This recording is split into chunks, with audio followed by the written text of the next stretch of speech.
Hi guys, welcome to the tutorial for my FPL planner. In this video, I'm going to talk through the features of the planner, how to set up your team initially, and how to make use of it throughout the season. The original concept of this planner when I designed it was to help navigate those more complex blank and double game week periods towards the end of the season, particularly when the blanks and the doubles come in close proximity and you're trying to navigate around having as many double game week players as possible whilst not leaving yourself completely sparse for a blank game week, and understanding how you can minimize how many hits you need, how many hits you may need to avoid having to play a free hit or to play a wild card, and just to see how your specific team setup can best navigate that crucial time of the season.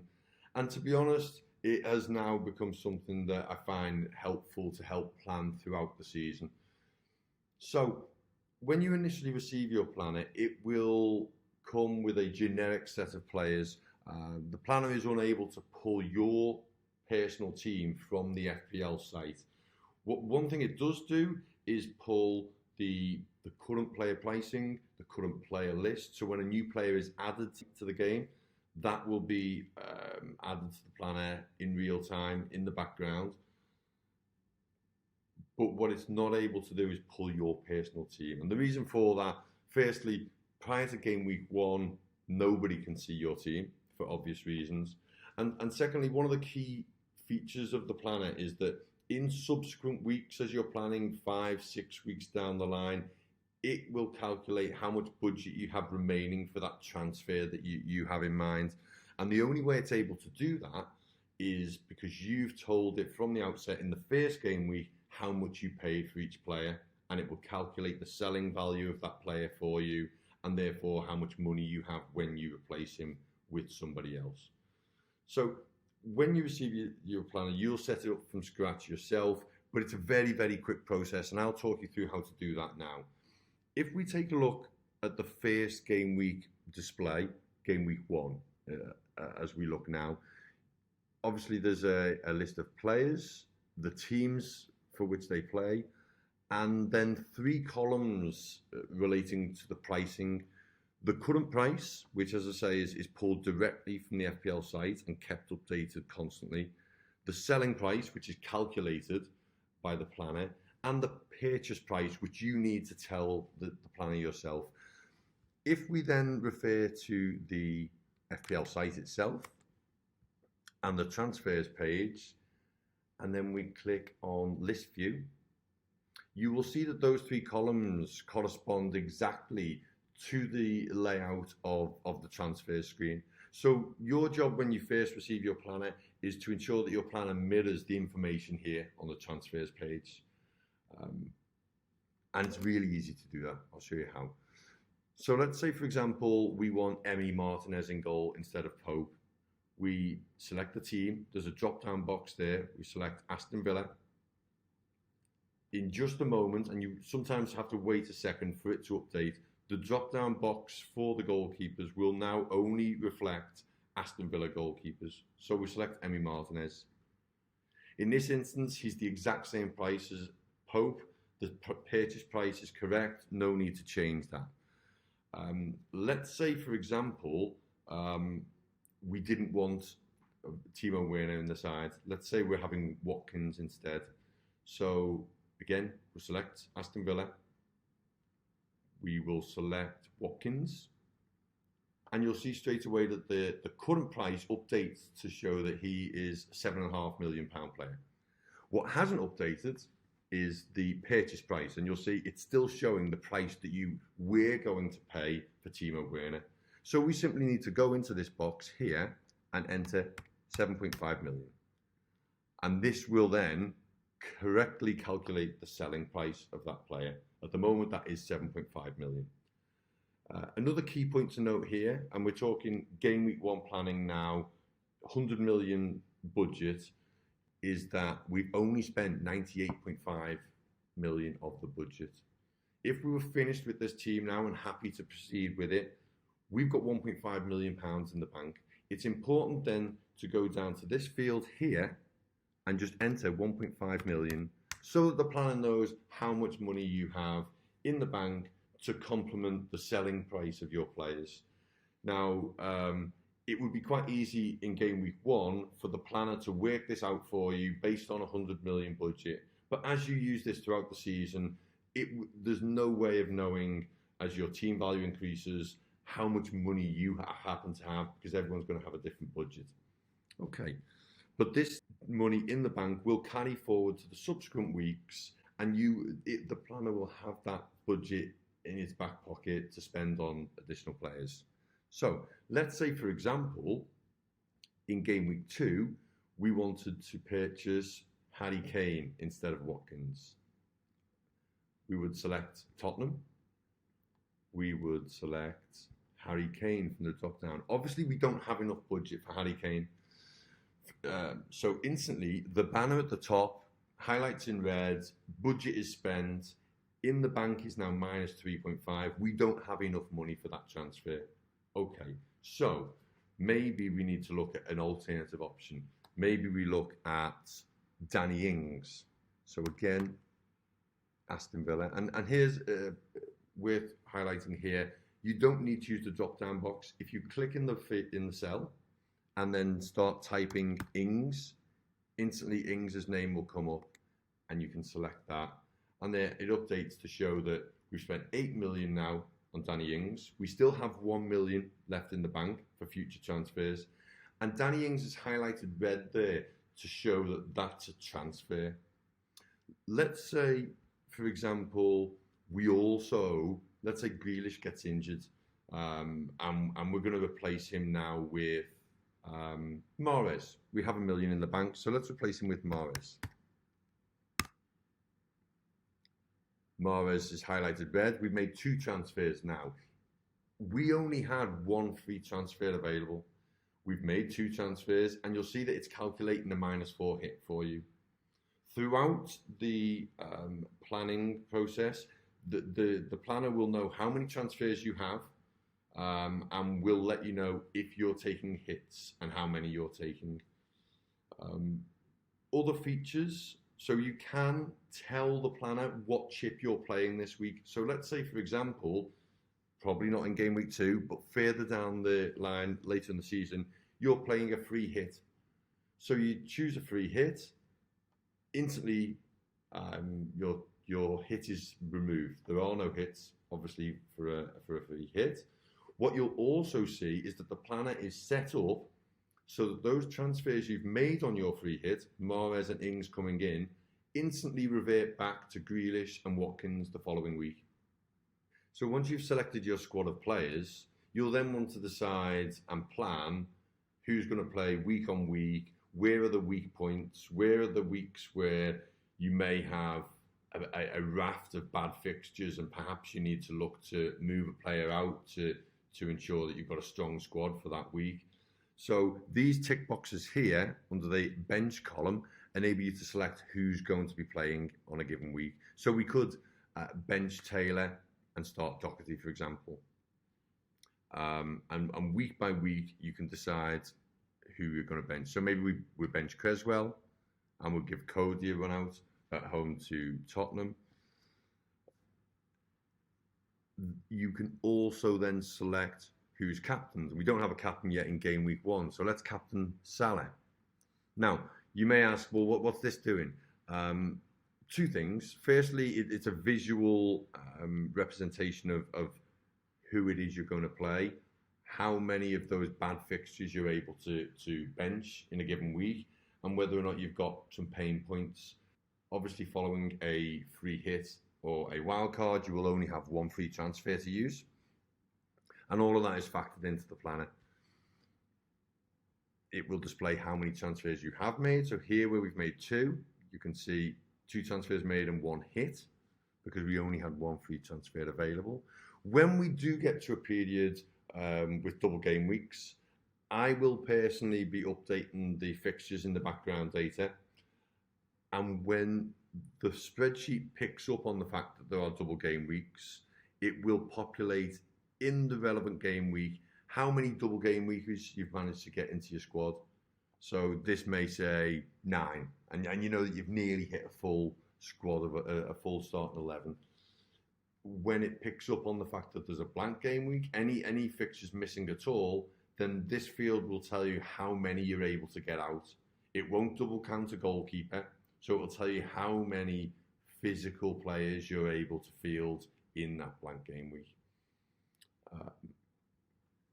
At the moment, the squad value is something that I need to work on. I'm not sure if it's even possible to calculate it, but it's a field that I'm working on trying to calculate. And then again, you will see week by week how much money you have remaining in the bank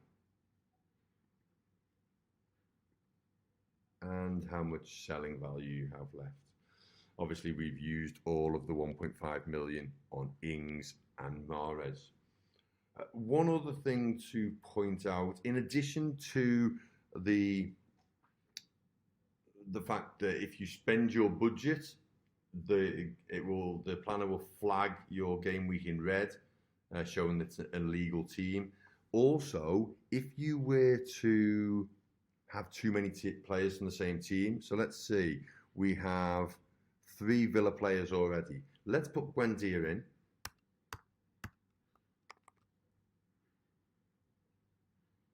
And instantly, again, the planner flags that this is an illegal setup. You can't buy Buendia. You don't have a free Aston Villa slot. Okay, so let's put this back to Man United. Okay, let's take a look at these 2 columns here. Projection 1, projection 2. These are 2 blank data entry fields that enable you to populate those cells with the projected points from your favorite prediction tool. That could be the Hub's own predictions tool. And let's say Martinez is projected 4.3, Steer projected nothing, Robertson's projected at 6.2. Let's populate some numbers in here for you.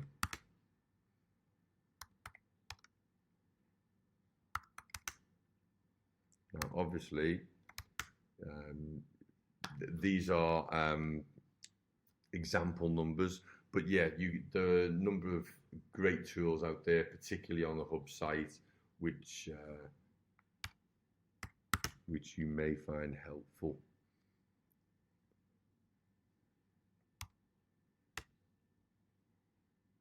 Very quickly.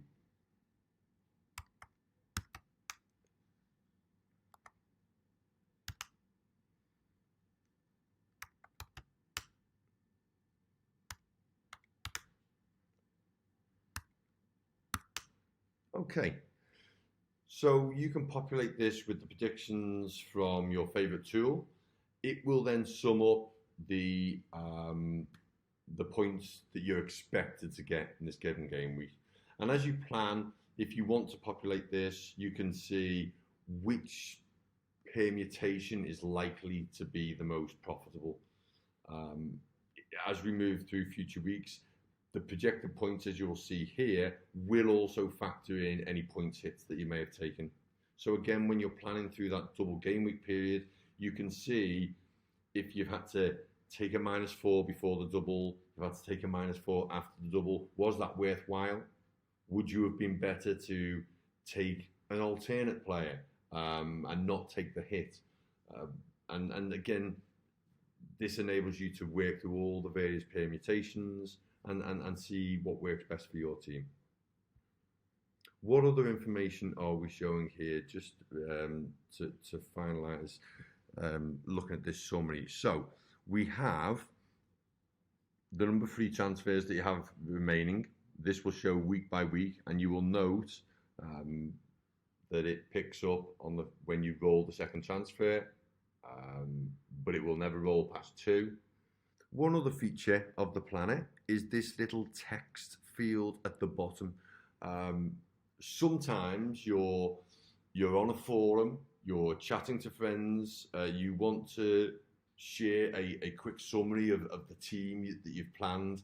Take a look at this. What do you think, guys? This here will give you a nice little text breakdown that you can copy and paste into a forum post, which will say, here is my current squad and here's the bench. There's an alternate display which shows here's my squad with the opponents that they're playing in that game week. And then two more fields whereby it doesn't separate out the bench.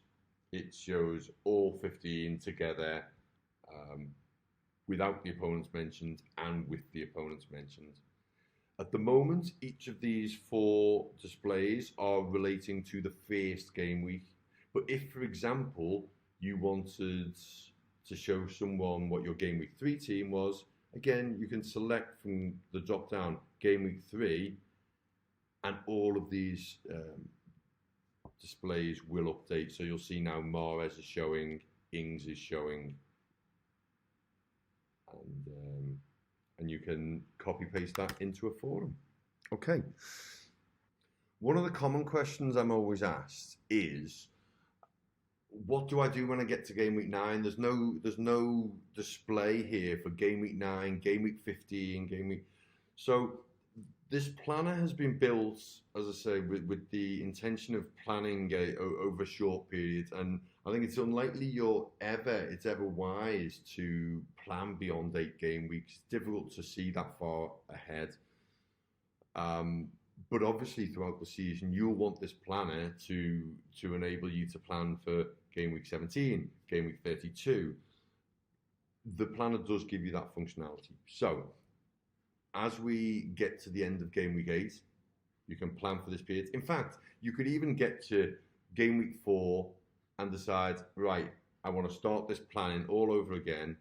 And all we need to do in this first breakdown is select the drop-down box and select game week 4, for example. Instantly, the fixtures and the fixture difficulties will update to reflect game week 4, 5, 6, 7, 8 onwards for the next 8-week game period. You'll note instantly that all of these displays are no longer working, they're showing errors. Reason being, there is no game week 1 anymore. So we can update this to show game week 4.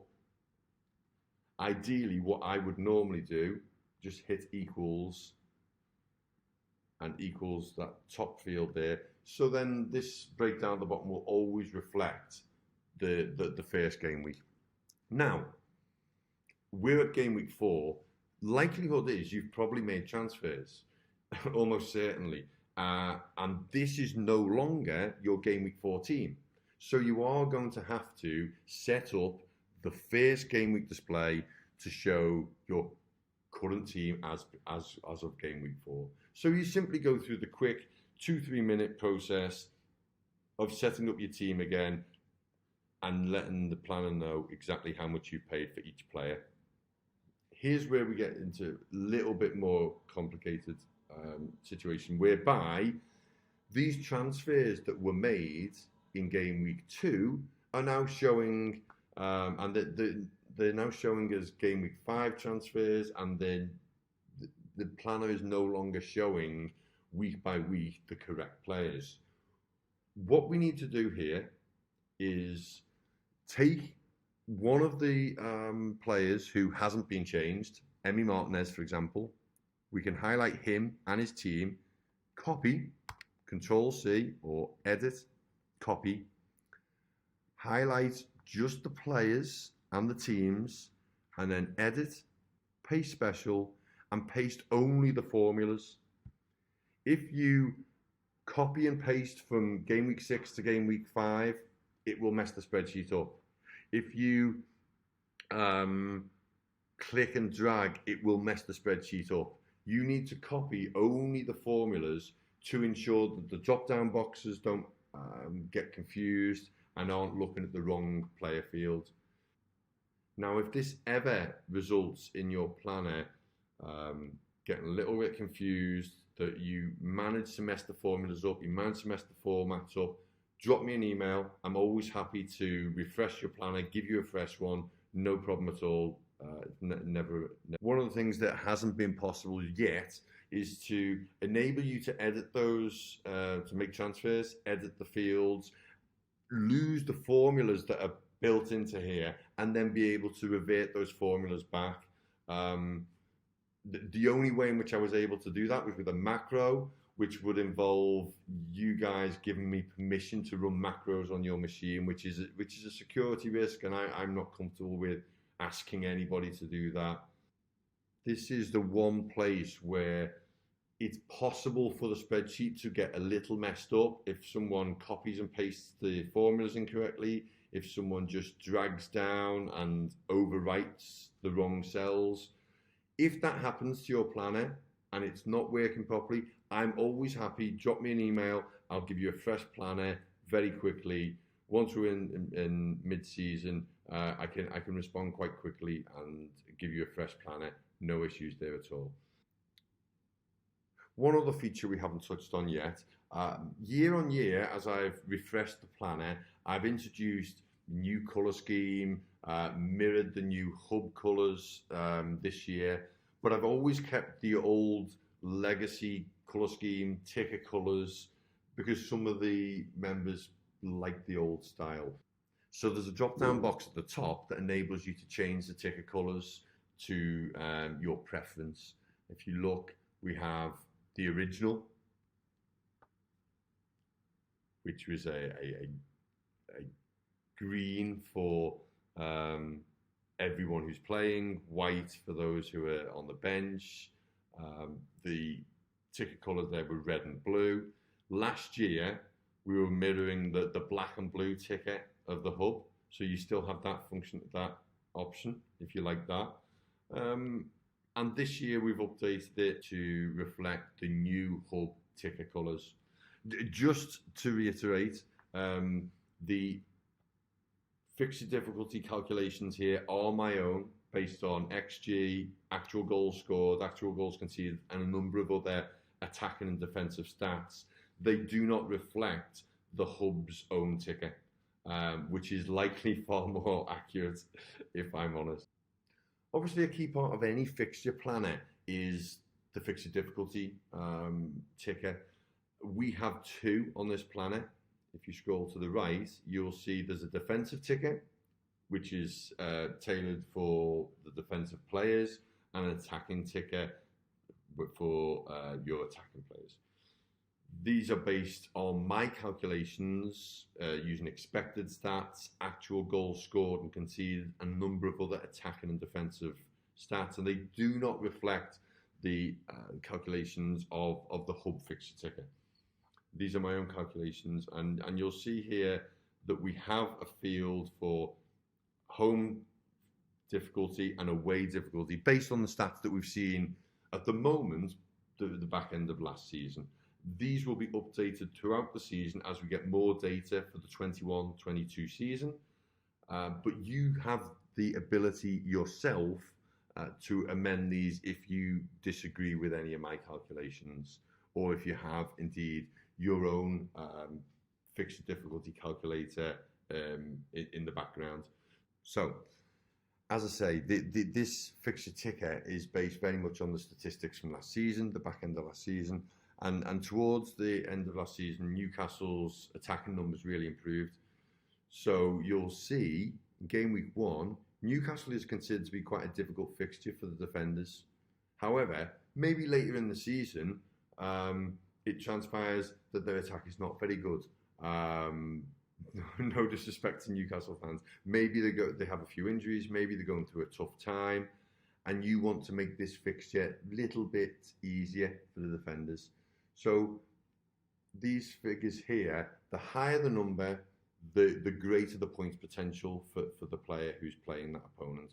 So let's say, for example, away fixture at Newcastle just become quite a bit easier. Instead of 1.02, we'll up that to 1.6. Become a really easy fixture. And instantly, you will see that updates Newcastle there to be a blue fixture. So you have the ability to play with this yourself. Throughout the season, I will be updating these numbers as we get more data and as I get more stats, and they'll become more valuable to this current season. Again, we don't know an awful lot about 21-22 form yet. All we can go from is previous data. So we have a defensive ticker, we have an attacking ticker. We also have the FPL FDR, which is a little bit more rudimentary with the ratings from 2 to 4. But this will be updated throughout the season as well, purely as an informational thing. If you like to view the FPL fixture difficulty ratings as well. So that, I think, pretty much covers the functionality of the planner. One thing I've not showed you yet is the summary tab. So we have an additional tab, you'll see here at the bottom, which replicates the FPL planner, but it's locked and you can't edit that. You won't be able to change the player names or selections on the summary tab. The intention of this is to strip out the unnecessary information when you want to see how does my plan look over the 8 game weeks. So you can now see in a more compact fashion each of the game weeks, each of the fixture runs, and then probably spot more easily your problem areas where you need to transfer a player out. So hopefully that's helpful. I am still happy to answer any questions you may have. You'll have my email address from the site. Feel free to drop me an email if you have any queries, if you have any issues with the planner. Again, I'd reiterate that if you manage to mess up any of the formulas or it gets a little bit confused, I'm happy to give you a fresh planner upon request. No issues whatsoever. Hopefully that was helpful. Drop me a follow at FPL Jossy. Hope this is useful. And good luck for the season, guys. Thanks.